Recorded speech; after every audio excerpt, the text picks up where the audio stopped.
ఒక అడవిలో అన్ని మొక్కలు చెట్లు ఎంతో గర్వంగా ఎదిగేవి. వాటి మధ్యలో ఓ చిన్న గడ్డి మొక్క గోపురమ్మ ఉండేది. పెద్ద చెట్లు, పుష్పించే మొక్కలు, అందరూ గోపురమ్మను ఎప్పుడూ చిన్న చూపుతో చూసేవారు. పెద్ద వృక్షం ఒకరోజు అహంభావంగా ఇలా అన్నది, ఈ గడ్డి మొక్కలేమీ చేసేది లేదు. నాలో పిట్టలు గూళ్ళు కడతాయి, నీరిస్తాను, కాని ఈ గడ్డి ఏమిటి? గోపురమ్మ మాత్రం నిగరువిగా నవ్వుతూ ఇలా అనేది, నేను నా పని నమ్మకంగా చేస్తున్నాను. నేను ఒక్కరోజు ఉపయోగపడతాను.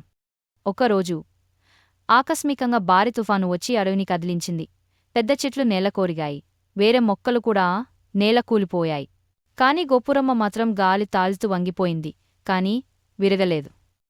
తుఫానంతరం అడవి మొత్తల్లో నిలిచిన ఒక గోపురమ్మ ఒక్కటే. ఆమె చుట్టూ మళ్లీ కొత్త మొక్కలు మొలిచాయి. చిన్న పిల్లలు ఆ గడ్డిమీద ఆడుతూ ఆనందించారు.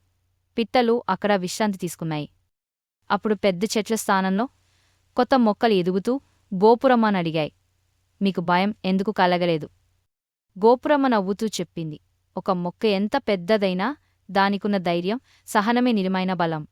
కథ సారాంశం: అవమానాలొచ్చినా, ఇతరులు నిందించినా మన పని మనం విశ్వాసంతో చేస్తూ ఉంటే ఒకరోజు అది ఫలిస్తుంది. మనలో ఉన్న నిజమైన శక్తి మన సహనం, నమ్మకం.